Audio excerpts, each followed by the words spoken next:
To the New England Football Show presented by Mortgage Right. I'm your host, John Sarianides. As always, I'm joined by my partner, Kevin Stone. Kevin, how are you on this Thanksgiving week, Monday evening? Doing good, man. Busy. How are you? Same, man. I mean, it's that time of the year where you feel like you're nonstop. You've always got something going on, and of course, with the holiday on Thursday, it is always a busy week. And then for you, of course, you've got some stuff going on at home in terms of what you're doing. And, we've got this, and then we've got everything else that's going on, getting ready for the holiday. So plenty to keep us busy. And before we start the conversation, I do want to remind you that we are brought to you by Mortgage Right. If you're looking to sell your current home, move into your next home, purchase your first home, or refinance, give our good friend Herb Devine a call at 781-254-2846. You can also shoot him an email at herb@mortgageright.com. With over 27 years of experience, Herb has the knowledge and the know-how to help guide you through this process. Again, if you're looking to sell your current home, purchase your next home, purchase your first home, or refinance your current mortgage rate, give Herb a call at 781-254-2846. You can also shoot him an email at herb@mortgageright.com. He and his team are available anytime, including nights and weekends. And we do want to extend our congratulations to Coach Devine. Herb's Situate Sailors beating rival Duxbury on Friday night to advance to the Division IV Super Bowl, while they will take on Tewksbury, who was the 2 seed in Division IV. So again, we want to congratulate Coach Devine, his staff, and the Situate players on yet another great season and another opportunity to add another state title as they take on Tewksbury at Gillette Stadium. All right, Stone. Plenty to talk about here, and we're going to jump right into it. Obviously, Patriots survived in Cincinnati yesterday, 26-20. It wasn't the prettiest of games. Fell behind early 10-0. Drake May throws a pick six. They eventually go on to score 17 unanswered before holding on to win by 6. Perhaps the biggest story to come out of the game is the injury, specifically to left tackle Will Campbell. It appears that the Patriots have dodged a bullet. Campbell has an MCL sprain. Typically, MCL sprains can range anywhere from 2 to 8 weeks, but he looks like he's probably in a shorter window than that. Guard Jared Wilson got hurt on the opening possession of the game. He's probably looking at 4 to 6 weeks. Neither appears to be season-ending. Like I said, the Patriots appeared to have dodged a bullet. So without getting into it too much here, just some thoughts on the game and then the injuries. As far as the game goes, a win is a win. It's the NFL. Couldn't agree more. You take it and run. Would I have liked to have seen it look better against a bad defense? Sure, but it's another NFL team. They showed up. That's pretty much all I take from yesterday. Drake's slow start was a little bit worrisome, but he kind of picked it up. He would tell you, and he did tell Andy Hart and Nick Fitzstevens today in his weekly EEI interview that, he should have been better. Look, you're 10-2. Like, they're 10-2. They're the top seed in the AFC. I don't care how it looks at this point. Just keep winning. And especially with all the injuries, just to get out of there with a win. They're undefeated on the road still. Like, it's hard to, when you look at the big picture, it's hard to really complain about yesterday. Like, yeah, plenty of stuff could be better, but I just keep going back to they have 10 wins. Like, there's a real chance here.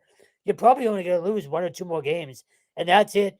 They might not lose again, frankly. So, as much as, people were worried about how things looked yesterday, and you mentioned it, the injuries don't sound as bad as you thought. All things considered, I thought it was a good day. If you can get a road win in the NFL and get to 10 wins, that's a good day in my book. So, yeah, of course, everything could have looked better. Your MVP quarterback could have played better, but you're 10-2. You now have an extra day, to get ready for the Giants. And you're about to wear the throwbacks on national TV and probably blow the Giants out and make another statement. So, all things considered, I was fine with yesterday. Yeah, they definitely could have played better. I agree with you that a win is a win. They definitely could have played better, though. Of course. And look, Cincinnati, let's agree to this at least. If Cincinnati were fully healthy, there was a good chance they could lose this game yesterday. I think if Joe Burrow, Jamar Chase, Trey Hendrickson play. Yeah. I'm going to go a step further than that. I think they do lose this game. 100%. They didn't play well enough that had that team been healthy, they would have beat them. That being said, that version of the Bengals, down arguably their three best players, not arguably, they are their three best players, down their three best players, you survived, you beat them 26-20. A win is a win. I agree with you. You don't get any style points for winning big. You don't lose points for winning ugly. They did what they needed to do to win the game. The bigger concern here, of course, is the injuries, specifically the Will Campbell injury. As I mentioned at the top of this show, he's probably looking at 2 to 4 weeks here. I wouldn't expect to see him until probably the Baltimore game at the earliest. Could he be back for Buffalo after the bye? Possibly. I'd be planning on Baltimore. All of that being said, they dodged a bullet. That could have very easily been a torn ACL. And that, if that's a torn ACL, obviously he's out for the year. Jared Wilson, high ankle sprain. That's usually a 4 to 6 week recovery time. You're probably not going to get him back until the last couple of weeks of the season. Bottom line is you're going to get both of them back at some point, and that's huge for this football team. They needed to hear that because one thing we can say about this team, Kevin, is they've been able to stay healthy for the most part. You've had a couple of injuries, but outside of Stevenson, Booty that missed a couple of weeks here, a couple of other guys that have missed some time, you've been relatively healthy. All of a sudden, not only you in a dogfight yesterday, but you have a rash of injuries. That's problematic. It looks like they're going to get out of this long-term unscathed. If that's the case, this football team is going to be okay. Ken Matthias joins the show. Winners and win injuries have come to this team.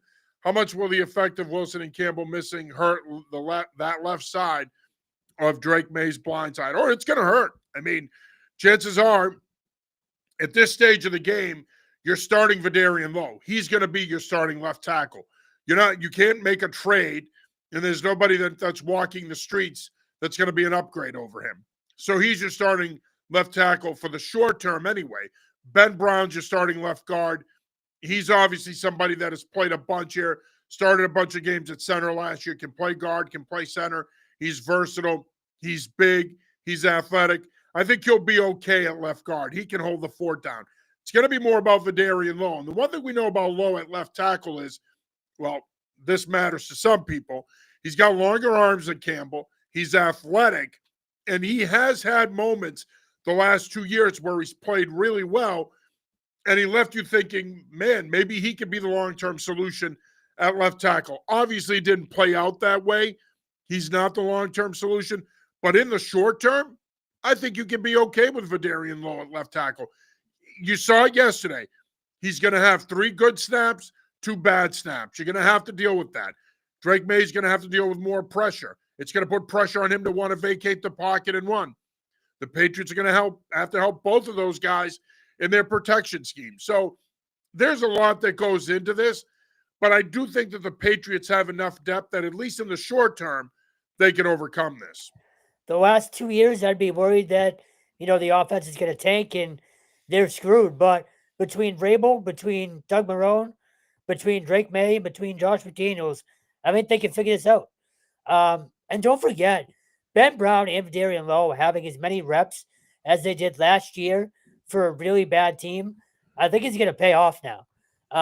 Because he started. I mean, Brown stepped in and started for David Andrews when he got hurt. So they have plenty of starting experience. These guys have not been – they weren't career backups until this year, really. Right. So just that confidence alone should help you out. I didn't think the drop-off was that bad yesterday either. There was a drop-off, but – I mean, Lowe comes in. He gives up a couple of quick pressures. Yeah, I mean – look, to your point, there's a drop-off there. Yeah, of course. But – I also think people were quick to judge Lowe, and they were quick to make assumptions that that's it. They're screwed. Campbell's done for the year. Left tackle is going to be a problem again, yada, yada, yada. Vidarian Lowe is suitable. You can get by with him for 2 to 4 weeks. Look, let's be honest, Kevin. You can get by with him for the rest of the regular season if you had to. Well, yeah.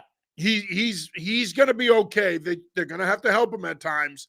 But I have more confidence in McDaniels and Marrone, to your point, helping him than I did Van Pelt, Peters, or even OB and that coaching staff 2 years ago.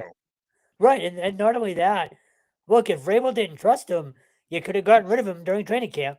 Like, there's a reason they're still here. So I think they'll ultimately I don't want to say they'll be fine.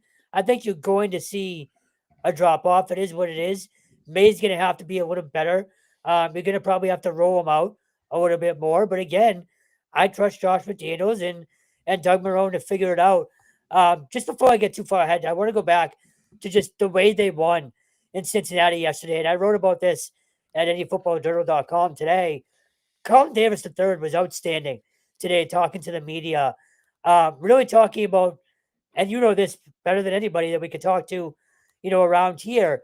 The word family in football and sports is thrown around a lot, but Vrabel has found a way to truly make it a family locker room or a family atmosphere in the locker room. Dewani Tavai is obviously going through something very personal and emotional, and rightfully so. We haven't gotten any details, but Colin Davis, the way he talked about that moment yesterday, excuse me, when they FaceTime Dewani after the game, good teams find different things to play for and to make the season, not so monotonous.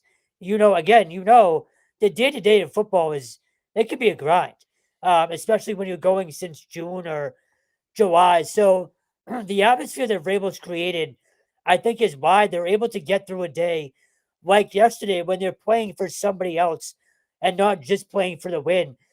Honestly, with these injuries, I think they're going to step up and play for these guys that went down. So just a credit to Mike Vrabel for the locker room that he's built, because it's one thing to turn the roster over, but I think we're all surprised that they're at 10 wins right now. And I think that's a big reason why is the atmosphere that he's created. No, he's created a culture of family and brotherhood and guys wanting to be a part of it. And look, winning helps. It's easy to foster that culture and to reinforce it when you're winning football games. When you're not winning, that can be a tough sell sometimes, and guys have a harder time buying into that conceptually. But when you're winning, guys will buy in, and they will buy into the brotherhood piece. They will buy into the family piece. They will want to be a part of it. And I think you're right. I thought Carlton Davis was terrific today. I thought he said some pretty profound stuff. I thought that he really reinforced what we already knew about this football team, that they're a group that has come together and has really bought into Mike Vrabel. But a lot of it is Vrabel and this coaching staff fostering that mentality and encouraging it and leading by example, showing these guys that, hey, we truly do care about you. Best example of it is every time a guy got hurt yesterday, he's out on the field checking in on them.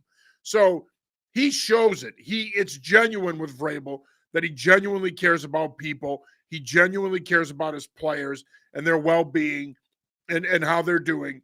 And I think it's that genuineness, if you will, about him that appeals to his players. And they look at him and they say, look, he played in this league for a long time, 3-time Super Bowl champion. He knows what we're going through. He knows what we're dealing with. There's a level of relatability there. And then on top of all that, when you look at it, not only is he relatable to the players, but then I think he's genuine in the way he feels about them. And again, it reflects in the way they feel about him and the performance of the team. And look, I don't want to get kumbaya here on people, but like I said, I think you can definitely see that the vibe is different around this football team. And I think it starts with this idea that they play for each other and they genuinely care about each other. And when it comes to the sport of football, more so than any other sport, that matters the most in football, is that guys care about each other and play for each other. Yeah, and again, Carlton Davis said that today. The guy next to you isn't just talking out of his ass. He genuinely cares about you. And, he was like, we couldn't wait to talk to Dewani and, get in contact with him or anything like that. So just, again, the word family in sports in general gets thrown around way too much, but I do think that's why they're at where they're at right now. And Vrabel deserves credit for that. These guys have only known each other for 8 months. To get this locker room to get together and become this close and have these results this quickly, that's a hell of a job. It is. It is. It says a lot about them. Of course, Patriots return to action a week from tonight, next Monday night, when they host the New York Giants at Gillette Stadium for Monday Night Football. Stone and I will be at Gillette Stadium covering the game. We'll have full coverage for you guys, as always. And we know that, again, I say it all the time, there's plenty of good outlets in this market that provide tremendous Patriots coverage.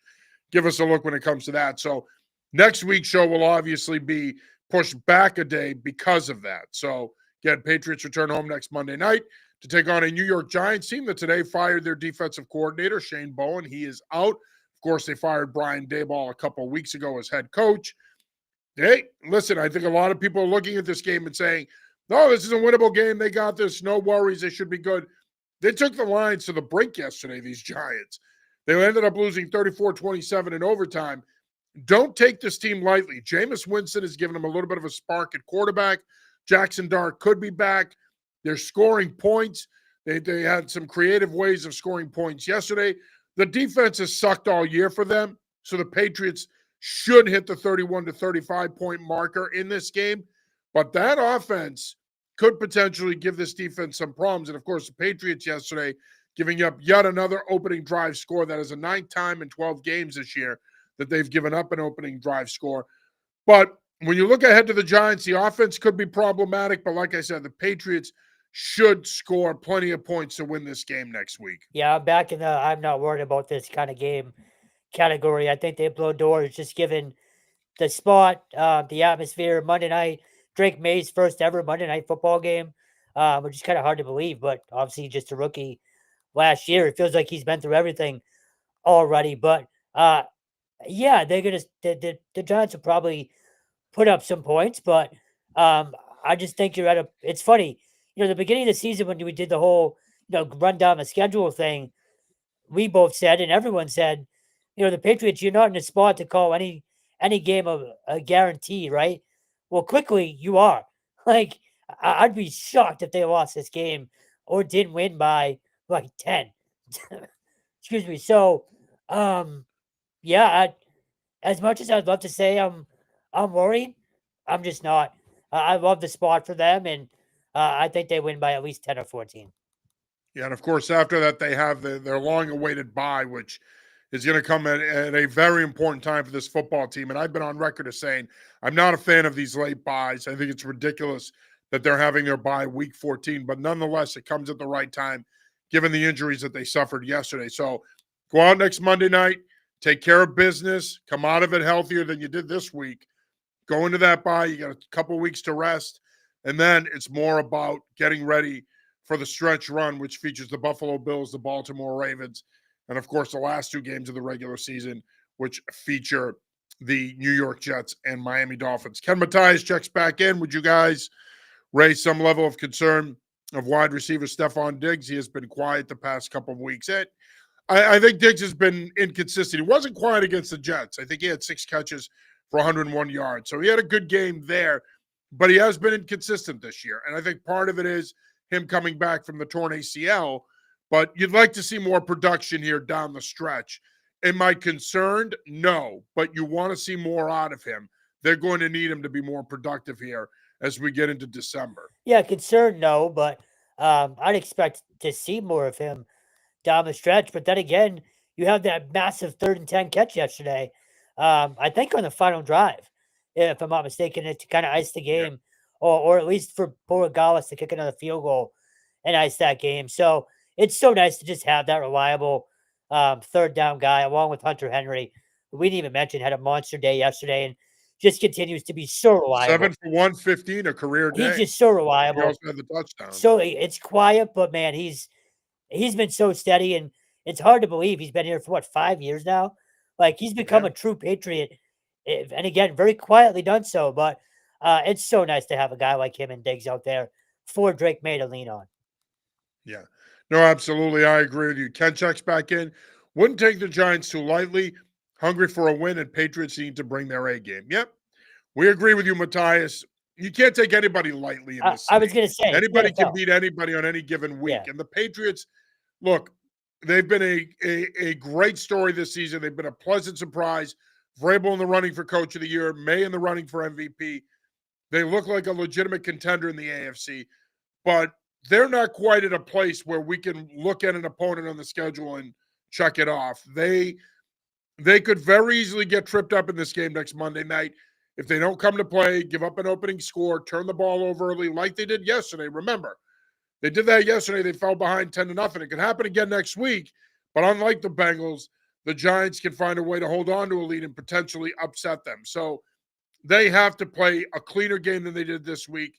They have to execute at a higher level. And of course, they have to get the win and come out of it much healthier than they did this week's game. You are watching / listening to the New England Football Show, presented by Mortgage Right. I'm your host, John Sarianides. As always, I am joined by my partner, Kevin Stone. And I do want to remind you that if you're in the market to sell your current home, purchase your next home, purchase your first home, or refinance, give our good friend Herb Devine a call, 781-254-2846. You can also shoot him an email at herb@mortgageright.com. He and his team are available anytime, including nights and weekends. All right, Stone, let's talk some college football. Of course, it was rivalry weekend in New England. We had a bunch of rivalry games on Saturday. You were at the biggest one of them all down in New Haven. Yale beating Harvard 45-28. And I got to tell you, partner, that score surprised me. I thought that game was going to be competitive. I thought that Yale had a good shot at winning that game. I did not see them getting off to the start they got off to and winning the way they did. That, to me, was the most impressive performance of any college football team that we have seen in the region this fall. Hat tip to Tony Reno, his son Dante Reno, quarterback, Joshua Pitzenberger, Nico Brown, that offense, that defense, which came up big down the stretch. An impressive win for Yale. They win a share of the Ivy League, and they get the league's automatic playoff berth as well. Although New England did very well, we have 5 FCS teams in the FCS playoffs. But let's start with Harvard-Yale. Your thoughts on that one? So only my second The Game experience. I had covered it down in Harvard, I think 3 years ago now. But really cool atmosphere for a game out there in Yale. The Yale Bowl is, look, we obviously are closer to Harvard Stadium and know it better than Yale, but just a really cool place for a game. You mentioned that, excuse me, you mentioned that performance. Josh Pitzenberger is just a beast. 38 carries, I want to say 150 yards, if I'm not mistaken. Excuse me. He was unstoppable, especially early on. And then Dante was just throwing dimes to Nico all day long. So they went up 7-0, 18 seconds in, excuse me, and never looked back. Just impressive as hell. You went over all of it. Just given where Harvard was coming into that game, for Yale to do what they did, can't say enough about Reno and what he's done. Tony Reno, that is, and what he's done for that program. But they have a tough draw now. They have to go to Youngstown State. But to make history the way they did, really, really impressive. And a great crowd there as well. Again, my first time experiencing down there. But the game is the game. And forever now, Yale can say they won the first playoff berth for the Ivy League. And that truly, truly meant something to them. Yeah, no, and look, you're right. It is a tough draw getting Youngstown State right out of the gate. And that's a good program, a program with a rich history and tradition of FCS playoff success. But this Yale football team is equipped to go on the road and win a game like that. And you bring up Joshua Pitzenberger. That's what you were going to need to do to beat this Harvard team. This is a team that was pushing 40 points per game throughout the season. In order to beat them, you're going to have to play some keep away, control the clock, set a physical tone. Yale was able to do that right out of the gate with Pitzenberger. And then their passing game complemented him in that running game. And when Yale has that balance, when they can throw the football as effectively as they did on Saturday and run Pitzenberger, they are tough to beat. They're one of the best programs in New England because of that. So, again, I think that the plan was simple. You saw it right out of the gate. Let's run the football. Let's set a physical tone. Let's control the clock. Let's score first, and let's make them play from behind and see how they respond. Clearly, Harvard didn't respond well enough, and the end result is a 45-28 win for the Bulldogs in the rivalry game. The good news for Harvard Crimson fans is you still get a share of the Ivy League title, and they got an at-large playoff berth. So the Ivy League in its first season in the FCS playoffs gets 2 playoff teams. Harvard is going to take on Villanova this Saturday. Look, I think the Crimson are built to win in these playoffs, man. Same. They could beat Villanova. I could see them winning a second-round matchup. I could see them making a little run here. They got to get back on track offensively. More importantly, they need to get this defense fixed because Penn hung over 40 on them the week before. They give up 45 this week. Scott Larkey and that defensive staff, they need to get this defense figured out. But if Larkey and the defensive staff can figure out what's going on defensively, we know that this offense is good enough to put up points and win football games. I was going to say, that was more of a snowball effect than anything else on Saturday. Like, they're not a 45-28 loss team to Yale. They're a better team than that score indicated. Much better team than that. Yeah, and you still have Jaden Craig at quarterback too. So I'm with you. I think they make a run, honestly. Villanova is one of the better teams, historically in the CAA. They're jumping to the Patriot League next year, but I could see them going down there and winning that game. You mentioned it. They're built. This offense is built to win this time of year. They have a three-headed monster running back led by Xavier Bascon. He could easily have a big pride of Swampscott, Xavier Bascon. He had a really nice day. Former Division V Super Bowl champion. He had a really nice day the other day, running really hard. It just, again, it was a snowball effect for Yale. So, in the end, I'd expect Harvard to win at least a game in this postseason. They've had too good of a year to be one and done. Look, they were ranked 9th in the country going into this game on Saturday. So it's not like Yale just beat some scrub team. That was a major upset for the Bulldogs, and I'd expect Harvard to bounce back in a big way. You mentioned the CAA. Rhode Island clinched the CAA championship outright with a 38-10 win over Hampton. They didn't get a bye, though. Jim Fleming was hoping that his team would get a first-round bye. Instead, they're playing on Saturday for the second year in a row. They're going to be hosting CCSU, the winner of the NEC, the Blue Devils, beating Mercyhurst on Saturday to clinch the NEC. They're going to travel to Kingston to take on the Rams, like I said, for the second year in a row. Should be an intriguing matchup. Look, URI took care of business on Saturday like we thought they would. They looked impressive. They have looked impressive for weeks now. They looked impressive. They took care of business. There's a different vibe there as well now, a year later, a year after sharing the CAA and getting the first playoff berth in a long time. I think that it was a different mentality last year. It was like, holy crap, we did this. Well, it's amazing. Yeah, I mean, I was going to say shit. I can say shit on this show. It's my show. I can say whatever I want. But what I was going to say is last year it was almost like we're here. We made it. We finally had a winning record, and we finally won a conference title for the first time in 40 years and all this other stuff. And I think that there was some of that. And they beat CCSU in advance, eventually losing to Mercer. I think this year, though, when you look at this Rams team, Kevin, it's definitely a more business-like approach for Jim Fleming and his football team. They won the CAA. That was the goal. That was the expectation. They accomplished that. Now the mindset is, we've been here before. We know what it takes.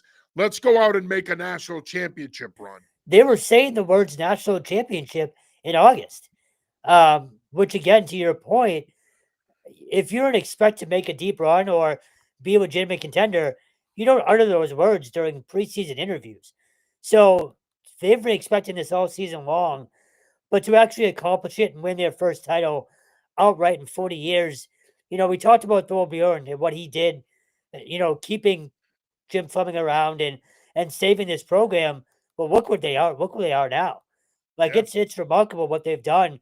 I also think Jim Fleming, and you'd agree with this, I think, he's the kind of coach that's going to use them not getting a bye. They're going to have a hair across their ass this first game against CCSU, and probably, however long their playoff run lasts, they're going to remember this and use it. So, much like Harvard, I'd be surprised if URI doesn't win one or at least two games. I saw a bracketology type thing today where they're expected to reach the final 8 in the FCS tournament. So that's pretty much right around where I expect them to be. And I think they can make a national championship run. I really do. They have an offense that can score with anybody.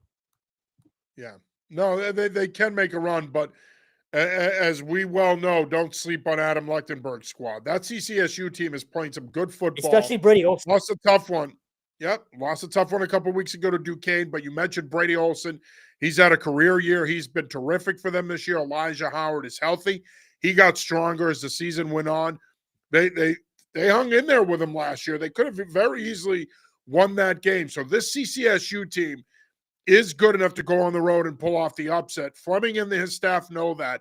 They're going to have this Rams team ready to play, but I'm telling you now, we could sit here and talk about them potentially getting to the final late all we want rather. If they don't come out and play well on Saturday, they don't get off to a good start and set the tone in that game, CCSU is going to hang around and they could potentially steal it in the fourth quarter. So it's great that they're bitter. It's great that not getting a first-round bye is going to serve as motivation and all this other stuff. But they better focus on CCSU. That's a good football team that's well coached and has a formula that allows them to win football games. They run the football. They set up their play-action passing game with Brady Olson, and they're able to make some big plays down the field. And if they do that early in this game, URI is going to have a game on their hands, and it's a game that they could potentially lose if they don't finish. So we'll see. The CAA also got another team into the FCS playoffs. UNH gets a playoff berth for the 17th time in 21 seasons. The Wildcats get an at-large berth. They're going to hit the road on Saturday to take on South Dakota State. Not the easiest of draws, taking on the Jackrabbits. But nonetheless, if you're Ricky Santos, and they won their last 5 in a row, they played unbelievable football down the stretch. I got to see them a couple weeks ago against Bryant. They were clicking on all cylinders. This is a good football team. And I think if you're South Dakota State, you can't be happy drawing them in the first round, a team that has legitimate playoff experience and pedigree at the FCS level. I was just going to say, you brought up the experience. That's half the battle this time of year. And that UNH program has plenty of it. You mentioned 17 times in 21 seasons. We talked about it last week, thinking, hey, will they get in? Once you saw that main win, there was very little doubt in my mind that they were getting in a large bit. I think there's a tip of the hat there from the committee for that experience, but they earned it. And again, that's another team that they can win a game or two at least in the playoffs. They've been there before. And just the job that starting with Sean McDonald and then, being carried over by Ricky Santos. You talk a lot about culture, but man, they've built it. They've established it. They've found a way to build upon it and make it even better. And just props to that UNH program. It is not easy to make a 2014 playoff as many times as they have. Yeah. No, I agree with you. And I think people take it for granted. And the FCS playoffs are a little different than what we're used to through the years with the FBS playoffs, whether it was the BCS and then the 14 playoff and now the 12-team playoff. A lot different. That's the blue blood invitational at that level. At the FCS level, it's a true tournament. Yeah, you got to earn it, and it's a grind. You don't just have to beat 12 teams. It's a 24-team tournament, and it's a multi-week tournament, and so you're playing a lot of additional football on top of the 12 games you've already played. So certainly, it's a grind to get there. But now that you're there, and this is applicable to the 5 New England teams that made the FCS playoffs, now that you're there, you've got to take it to another level now. You've got to find a way to add more to your gas tank and get more out of your body, because now you're not just competing for a conference title or an at-large bid. Now you're in the dance. Now comes your opportunity to compete for the biggest prize of them all, a national championship. So I'm sure that hasn't been lost on any of these programs. I'm sure Coach Orridge has stressed that with his team at Harvard. Coach Fleming at URI has stressed it with his team. Coach Santos at UNH has stressed it with his team. Coach Lechtenberg at CCSU has stressed it with his team. And obviously Coach Reno at Yale has done the same. Boston College was on a bye week this week. Again, we think it's the stupidest bye week in history. UMass lost to Ohio last Tuesday. They return to action tomorrow at home. Our Ryan Barry is going to be in Amherst for the final regular season game of the season. The Bowling Green Falcons are in town. They take on UMass. The game is slated for, get this, a 4:30 in the afternoon kickoff. I don't get that at all. Over under, how many people are there? You might have a better crowd than you think Yeah. because it is Thanksgiving week. I think a lot of people are at home. You might have more people from Amherst and the surrounding communities at the game. You're also playing it at 4:30, and it's Tuesday. You're not playing it on Wednesday, where I would say there's no chance they're going to get much of a crowd there at all.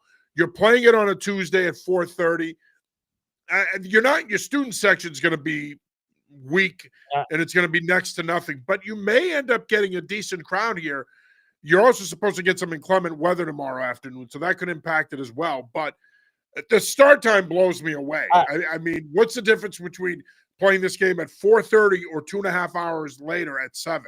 What does it matter? I know you want to get Bowling Green home so players can potentially leave and go spend time with their families for Thanksgiving, but I still don't understand why you're just not playing this thing at 7 o'clock and then get back to Ohio and then players can disperse from there on Wednesday. Makes no sense to me. Nonetheless, they're playing tomorrow at 4:30. It's an interesting time. I think they'll have a better crowd than you do. You don't think they're going to have much of a crowd, and I'm assuming you probably think they're going to lose. Oh God, yeah. Do you not think they're going to lose? I think that they have a shot. I'm stupid enough So, to believe I will say that this team has a shot. Now, remember, I will say this. We were contemplating potentially not covering this game. I know Areva Fernandez is going to be there, but we were potentially talking about not actually covering this game beyond updates. So then we talked ourselves into we have a responsibility to the UMass fan base. We've got to be there. It's what we do at New England Football Journal. We're going to be there. If that's the case, Stone, then I'm going to tell myself, I'm going to talk myself into thinking that this football team could potentially win a game tomorrow. so. I'll say this for Ava and for Ryan's sake. I hope it's at least a game, so there's a positive experience because there hasn't been many out there this year. And by the way, Barry wasn't originally going to be able to go to this game. No, But Barry is such a loyalist when it comes to UMass football. He's such a UMass football honk as an alumnus. There was no way he was going to miss this if he could be there. I'm not surprised that he could be there now. It doesn't surprise me at all. my exact text to him today was, "If you want to suffer, you can go out there." And he's choosing to go out there. So, no, look, I hope it's competitive. We'll be watching. I got nothing. The Patriots are off tomorrow, so I'll be watching at 4:30 like a sick individual. But again, just for this fan base, the 4:30 starts a little. It's mind-boggling to me, frankly. But It's stupid. it would be nice. Again, what is 2.5 hours? Correct. I mean, look, it is what it is. And we're just sitting here talking about it. We're not the ones that are going to have to travel and do all this other stuff. It's them. But if you don't want people to have an interest in your program, play the game at 4:30 in the afternoon. So I was going to say, there you go. It's the most Maction/UMass thing ever. But look, I think it'd be competitive. I just think there's no way. There's just the story's already written for this 2025 team. I hope I'm wrong. It'd be nice. It'd be a great story to send off in a Thanksgiving weekend with UMass building some sort of positive momentum. But until we're given a reason to believe that they can win, I just can't buy it. Yeah, well, we'll see. Look, they played a pretty good first half at Ohio last week in terrible weather conditions, and they got off to a good start. They executed, and then in typical UMass fashion, they fell apart in the second half, and the score looked much worse than the game actually was. By the way, we've been sitting on this question from Matthias. He says, what was you guys' evaluation of Drake May's performance yesterday? A little bit of a slow start. Yeah, there you go, Matthias. You answered your own question. He got off to a slow start and didn't play well early on, but then he recovered. UConn survives a shootout at FAU, winning 48-45. That gets the Huskies to 9 wins. Look, you love the fact that you hit the 40 marker, but that's a lot of points to give up to a group of 5 team that had a losing record. I mean, again, and this is the problem that I have with UConn. Yes, they won 9 games. They went 9-3. They're going to probably get a good bowl bid where they have the potential to win a 10th game and get to double-digit wins. All of that is great, but your defense has had a real problem this year against these group of 5 schools. We saw it with Delaware. We saw it with Rice. Saturday, we saw it with FAU. So, and look, I'm not trying to throw cold water on on the season that the Huskies have had. Again, 9 wins is impressive, but your defense has got to play better than that, especially these group of 5 schools that you're better than. UConn's better than all 3 of those programs. There is no reason for the defense to play as bad as they did. And ironically enough, all 3 of those games were on the road. So in my view, that's inexcusable. They've got to fix it if they want to win this bowl game wherever they end up. Yeah, I think this is, and we talked about this the last few years with both BC and UConn getting bowl bids. These extra practices are huge for that reason. You can start to fix the defense, but also start to look at ways for next year how to fix it long term. So I think these next 3 weeks, getting that bowl bid is even more important now to get that cleaned up. But on the other hand, Joe Fagnano, man, we keep talking about him. He deserves more national recognition. He does. I was so pissed when he threw that interception last week against the Air Force. I wanted him to get through the regular season without a pick. And again, the kid's easy to root for. He's super easy to root for. This program is super easy to root for, but I was hoping he would get through the regular season without an interception. But I still think it was like 30 TDs and 1 pick, or right around there, 32, whatever. He threw 28 and 1 pick. Yeah, so he had 460 something yards, I think, the other day against FAU. Just deserves more national credit, more national recognition. You've been on this for a while. I think he's built his draft stock up where if he has a good pro day now too, he's got a legitimate shot to get selected. So offensively, and Skylar Bell, we don't talk nearly enough about him. His star receiver that's been the biggest beneficiary of Fagnano's huge season. That kid's a stud too. He had a historic year for UConn. He's probably going to get some looks in the draft as well. So offensively, that UConn team is fun to watch. But you're right, defensively, they got to get some stuff cleaned up. But 9 wins and look, a chance for 10. You said that 4 years ago, people would have laughed at you. Yeah, no, I mean, Mora's done an unreal job. I mean, look, it's back-to-back winning seasons, 3 out of 4 years in a bowl game. I mean, if you're a UConn football fan, what more can you ask for? And again, I don't want to be the one that stirs the pot here, but you know he's going to garner some interest. And if that's the case, pay the man and keep him in stores. Pay the man, extend him, and keep him here. He is worth every penny. He is a tremendous coach. He's done a tremendous job putting together a great staff. The buy-in is there. They've done a great job in the portal. They have a strong NIL, strong athletic department. Not only do you want to keep Mora here, pay the man, extend him, and for the love of God, somebody invite this program into a conference.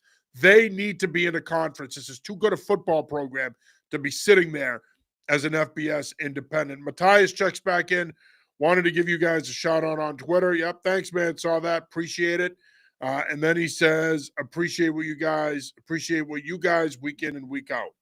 I'm assuming Ken wanted to say he appreciates what we do week in and week out. And Ken, we appreciate you taking the time to join us and join the conversation, man. So thank you for that. And again, thank you for the shout out on X. A couple of other news and notes from the college football ranks. Brown gets to 500 on the season with an impressive 35-28 win over Dartmouth. I didn't see that coming. I mean, I know that they survived the week before at Columbia, but for them to pick up a big win the way they did at home to close out the season, getting to 500 is huge for James Perry in this football program. Yeah, huge. And I think James Murphy deserves a shutout as well. He was good for them at quarterback all year. We talk about Joe Fagnano putting up big numbers.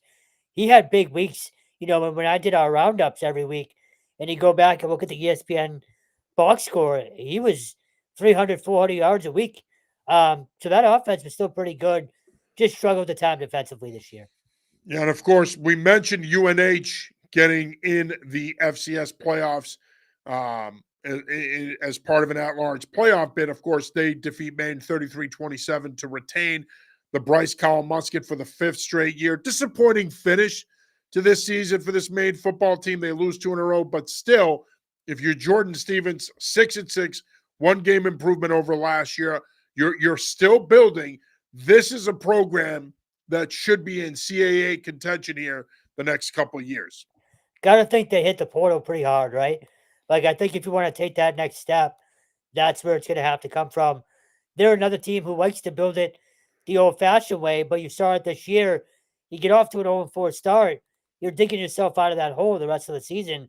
They won 6 straight, but I think if you do want to get into that tier with URI and Monmouth and hell, even UNH, I think you do need to add some key pieces in the portal. But Jordan Stevens deserves a ton of credit for what he's done there. Yeah, absolutely. Brian loses a shootout to Stony Brook to end their season 35-28. Disappointing finish of the season. I think a lot of people had higher hopes for the program after they beat UMass earlier this season. Unfortunately, it didn't materialize. It'll be interesting to see what the Bulldogs do there this offseason to turn things around in Smithfield. Sacred Heart wraps up their brief career, if you will, as an FCS independent, losing to Villanova. I think I just turned into Trump there. I was like, FCS independent, folks. Unbelievable. But Actually, pretty good. You think that's a good Trump? It's not bad at all. Kevin Stone, good guy. Really like working with him. Unbelievable. Anyway, so enough of that. Stonehill losing to Villanova, going into Stonehill. Let me go back here. I did the trumpet. I threw myself in a tizzy.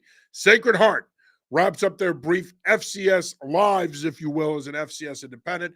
They're going into the CAA next year. They did lose to Villanova this week, but still an 8-4 season for Mark Knopfler's squad. A terrific year down in Fairfield County for the Pios. Again, as I mentioned, they enter the CAA. Merrimack closes the year out with a big win over Fordham, a close win. They won by a point, but much needed win there for Mike Giannetti and his squad to end the season. If nothing else, it gives you some momentum going into the offseason. So, and Holy Cross, big 42-7 win over Georgetown at Fenway Park. Dan Curran squad winning 2 in a row to wrap up the season. That's huge for this program, Kevin. And you cover this program as well as anybody. For them to win 2 in a row, and the way they did, I mean, 2 convincing wins.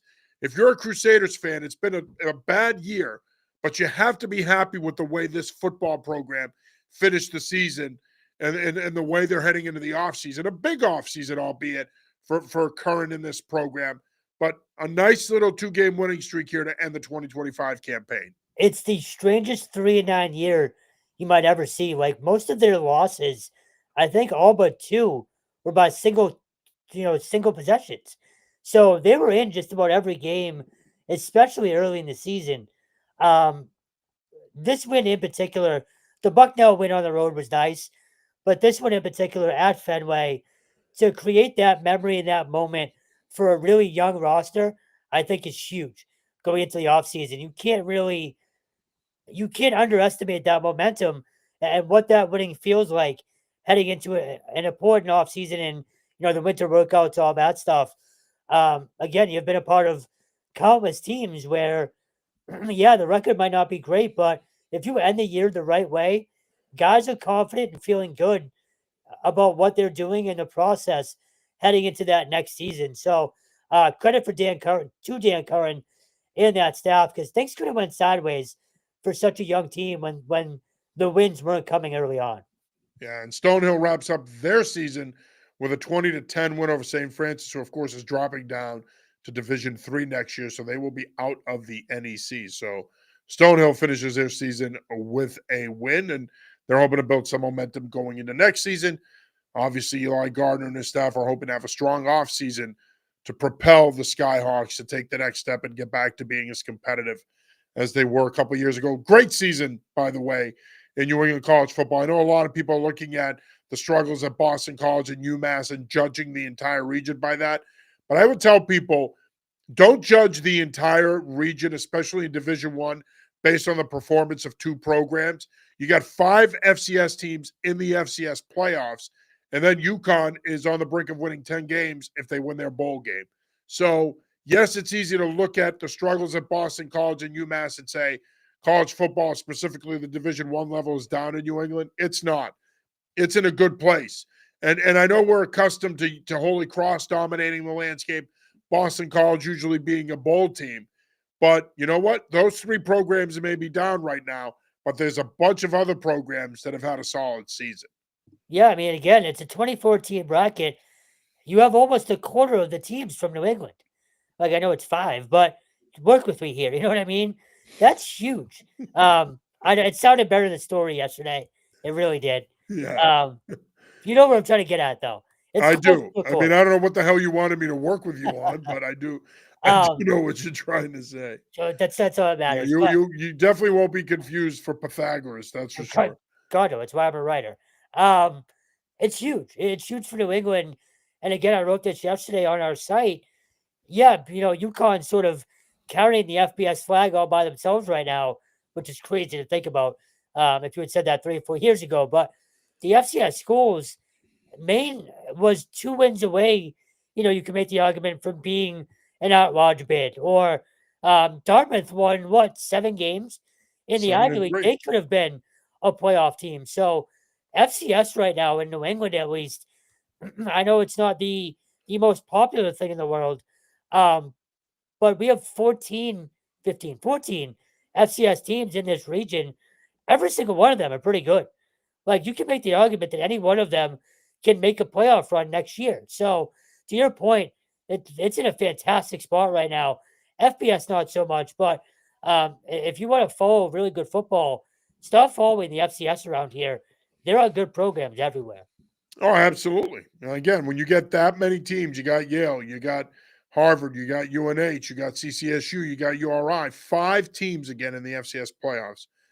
I think it's been a terrific season in college football in the region, and I think again you're seeing it where people may overlook this area, especially at the Division 1 level, but don't judge it based on the performance of Boston College. We've got some good programs and some good coaches, and it obviously shows in the amount of teams rather that the region got in the FCS playoffs. All right, let's talk some high school football here. Obviously, state semifinal weekend in Massachusetts has come and gone. Our Super Bowl matchups are set. The Super Bowls will take place at Gillette Stadium on Thursday, December 4th, Friday, December 5th, and Saturday, December 6th. The MIA announcing the days and times of each of the games today. And look, we had a great weekend of state semifinal action. There was some great games, some blowouts. St. John's Prep with a big win, CM with a big win. You had some really good games as well. Yet Zavarian, Springfield Central. The lower divisions games are excellent. Neshoba Valley Tech, and Randolph was a terrific game. Randolph holding on there 20-12. You had some great matchups.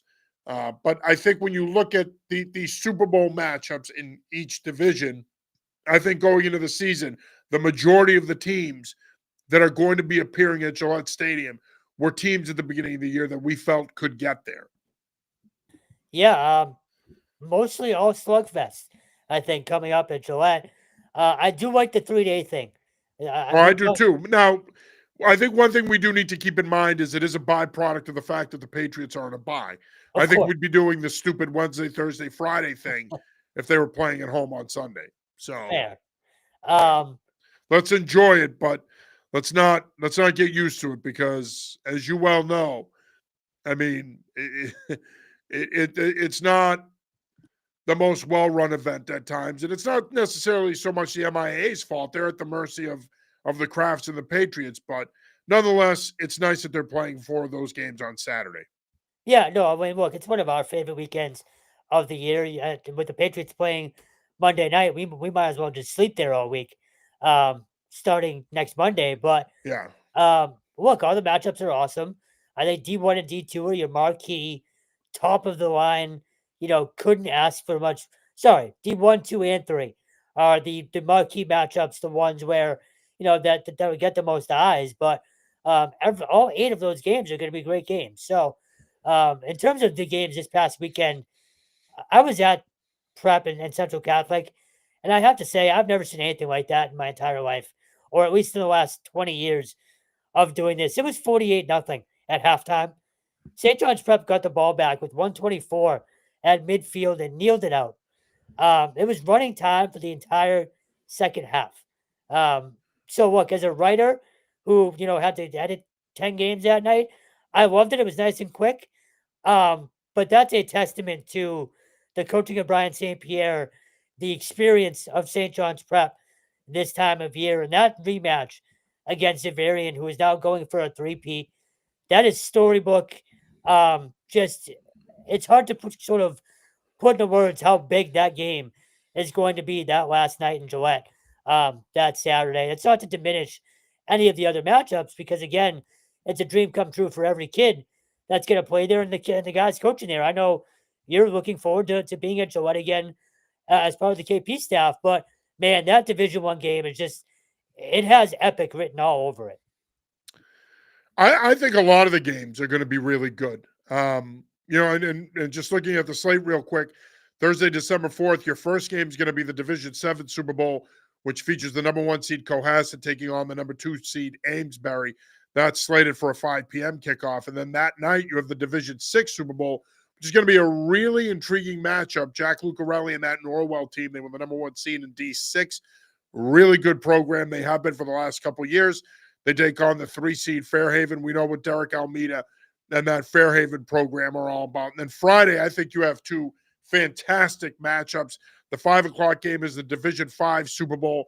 It features Shawsheen versus Foxborough in a rematch of last year's game. That was a really good game. I would expect a similar game this time around. Foxborough looking to get redemption and win their second Super Bowl in 3 years. And then the 7:45 game, the nightcap, is the Division 3 Super Bowl. It's another rematch game. It features King Philip and North Attleboro. And I'm going to come across as being biased here. I think that game has the potential to be the best game of the weekend.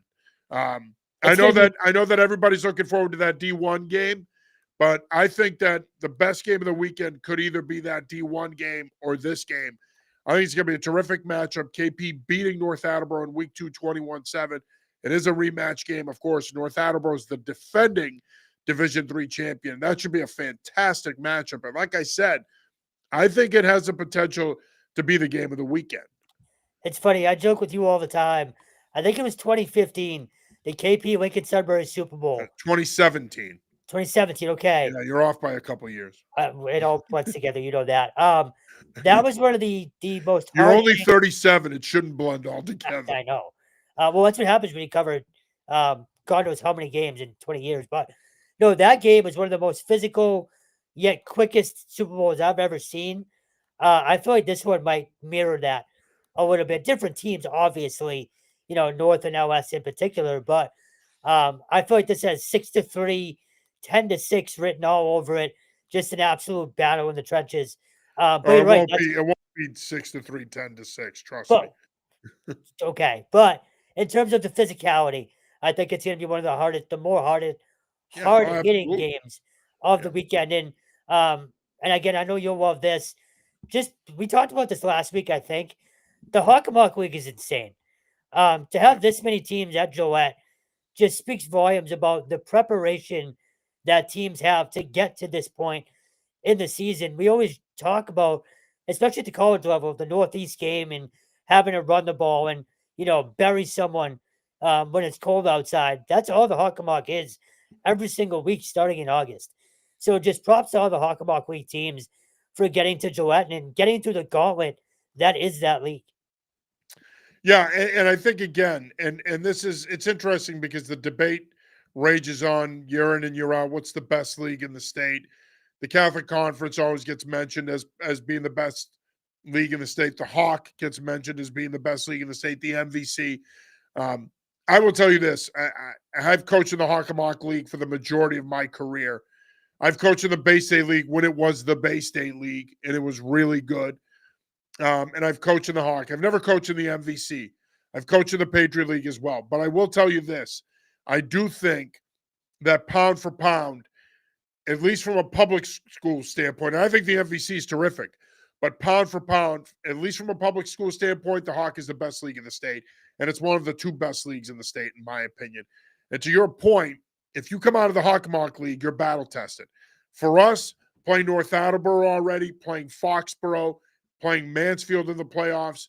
We also played Natick, who's out of the Bay State. But my point is, playing those teams, playing Taunton, playing Attleboro even, it prepares you for the playoffs. It prepares you to make a state title run. So to have another year where you once again, think about it, going into the last weekend, you had 4 Hockomock teams in the playoffs. Canton ended up losing to Tewksbury, but you had 4 Hawk teams still playing in the semifinal round.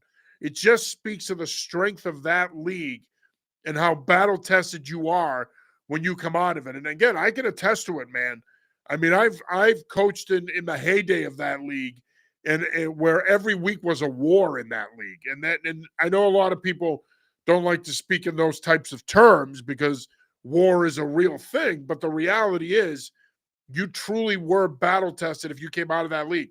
I say it all the time. When I look at our 2016, 2017 runs, if we're playing in any other league, I'm not sure we win the state titles those 2 years. We probably don't go back to back. And the reason I say that is because I think we were battle tested. So when we played the Marshfields and the Bridgewater Raynhams of the world during those runs, we were well positioned to get to Gillette because we had played a tough schedule. We had played in a really good league. So, yeah, you bring up a great point. I think it's a testament to the league and how good it's been for a long time. It's not like the Hawk has been a good league the last 10 years. It's been a good league for a long time. Saturday, you've got 4 games kicking it off at 10 a.m. with the Division 8 Super Bowl, West Boylston and Randolph. At 12:45, you have the Division 4 Super Bowl, and I think this is going to be a great game. Situate, the number 1 seed, taking on the number 2 seed, Tewksbury, who's been a wagon all season long. They are the lone MVC representative. The D2 state title game takes place at 3:30. It features John DiBiaso and Catholic Memorial going for yet another Super Bowl. They will take on their Catholic brethren, the Bishop Fee and Shamrocks from Attleboro. The last 2 games are all Catholic games. Of course, in Division 1, you have St. John's Prep, the number 1 seed, taking on the 3 seed, Zavarian. These 2 teams are going to play on Thursday, and they're going to play a week and 2 days later at 6:50, and that's going to be the primetime game. And look, selfishly, as a coach, I would have loved if the North KP game was in that slot, but the realist in me and the fan in me and the media member in me realizes that's the right move. You put your marquee matchup in that last time slot. That should be the Saturday night primetime marquee matchup. I think it's going to be a terrific game between 2 schools that know each other well and 2 schools that have a long history of not just playing on Thanksgiving, but playing for a state title against each other as well. Potentially a fantastic quarterback matchup again as well. Chris Vargas is hurt, but there's some it doesn't look like he's going to be available, though. No, there's some hope that he might be, but Yeah. even if there's not, I gotta say, John Budrow was fantastic the other night. I think he had either 2 or 3 touchdowns in that monstrous first half. Look, just 2 fantastic teams, two iconic programs. You have the storyline of Prep going for a 3rd straight against St. John, or excuse me, Zavarian going for a 3rd straight against a St. John's team looking to win another one. Really in a 8-year span, they seemingly are always there. So you're right, that game should be last. And going back to the 3-day thing, I'm looking forward to seeing that Saturday, all day thing at Gillette. It's been a while since we've been able to experience that, and fans can make that an all day event, assuming the weather is pretty nice. That's a hell of a day in Foxborough, especially with Patriot Place and all that stuff too. So. Our favorite weekend of the year. I don't want to speak for you, but I think it's our favorite weekend. Who the hell do you think you are speaking for me? I know you're going to have to wake up early after hopefully celebrating on Friday night, but no, Saturday should be awesome. That whole weekend should be fantastic. And you're right. St. John's Prep and Zavarian should close things out. Yeah, especially because a couple of years ago they played on a Wednesday night. That's It's like unbelievable. it's unbelievable to me. Like this is your marquee division. No offense to the other divisions because every division matters, every championship game matters, but it's Division 1, and I'm not saying look. There's 3 or 4 games on that schedule that you could have played in that time slot, including the KP North game, the CM Fian game. Yep. There's the Situate Tewksbury game. You could have played any game in that slot, and I think it would have been worth it, really. These are really good matchups. But I do think it's important that when you have 2 rivals like that are going to be playing each other Thursday and next Saturday, I think it's a good look to put those 2 on at 6:15 on a Saturday night and let them duke it out and see who can win it all in Division 1. Congratulations to all the state champions who won games this weekend. Divisions 2 and 3 crowned champions in New Hampshire. The Division 1 Super Bowl is this Saturday. It features Bedford and Pinkerton, in which should be a fantastic matchup. Up in Maine, you crowned several champions. Congratulations to Thornton Academy on winning the Class A state title. Congratulations to Westbrook for upsetting Coney in the Class B state title game. And congratulations to Greeley for winning the Class C state title game. And, of course, in Rhode Island, Bishop Hendricken won it again. They defeated rival LaSalle Academy 13-3, and it was a really good game. Central winning the Division 1 Super Bowl over Cumberland. The Division 2 Super Bowl, the Westerly Bulldogs beat the defending champion South Kingstown Rebels in that game. Of course, in Division 3, you had Classical coming from behind to defeat Mount Hope in a classic, no pun intended, yesterday at Cranston Stadium. And in Division 4, Narragansett avenging their loss to Davies last year to claim the Division 4 crown. Connecticut wraps up their regular season this week with several Thanksgiving Day matchups. And then we'll get the CIAC brackets. And then we're on the road to the playoffs in Connecticut. We got several playoff games coming up. And, of course, it all culminates in the second weekend in December with the state title games at Root Field on the campus of Central Connecticut State University and at the Rent in Hartford. All right, Stone, final thoughts here before we move on here. Thanksgiving. Look, I know you and I both agree it's not what it used to be, and it's a damn shame. Get out to a game if you can. We're going to have a few covered. We won't be going nuts just because, frankly, I'm moving in about 5 days. So my Thanksgiving is going to be filled around boxes. But get out to a game. These are still some of the biggest days of the year, especially for teams that are no longer in the postseason. This is the last time a lot of kids will strap it up. It should still be a very memorable day for those kids, and big crowds are really one of the main reasons for that. So get out to Thanksgiving games if you can. Support the rivalries that do still exist. There are still some great ones. I know King Philip Franklin is one. Needham Wellesley has always been one of my personal favorites. I grew up with Waltham Brockton. It's now Waltham Arlington, which is decent. But again, support these rivalries. These Thanksgiving Day games, they help pay for a lot of athletics outside of football throughout the season. I know from personal experience, just in my family, how important those days are financially for schools as well. So get out to Thanksgiving games if you can. I know it doesn't mean as much as it used to, but this should still be a very special day in New England. Yeah, it shouldn't. And I agree with you wholeheartedly. And I know that there's a lot of contention when it comes to the Thanksgiving game and should you be playing Thanksgiving, not playing. I don't even think it's a conversation. You should be playing. And I know I'm a football guy, and of course I'm a football guy. I wouldn't be doing this if I wasn't.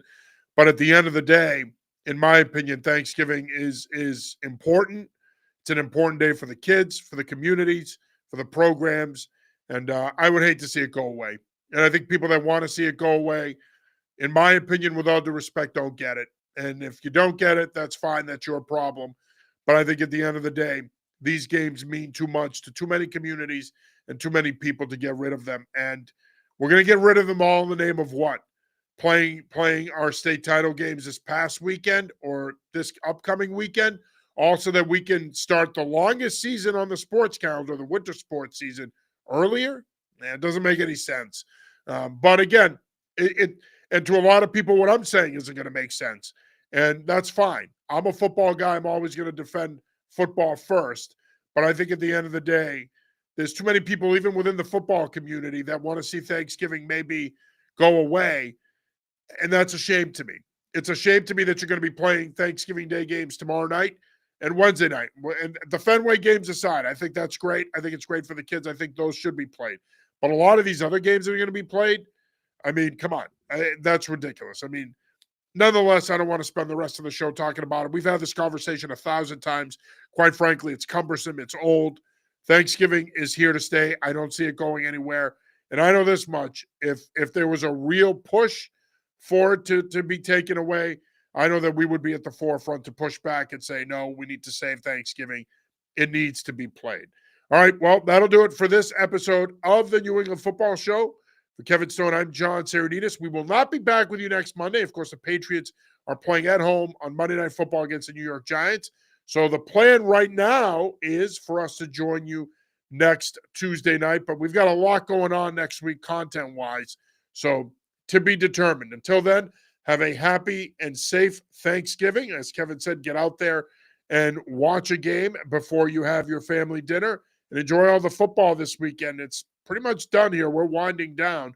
We only got a couple weeks left, so make sure you get your football fix in before it's all over. For Kevin Stone, I'm John Sarianides. Till next time, peace. See ya.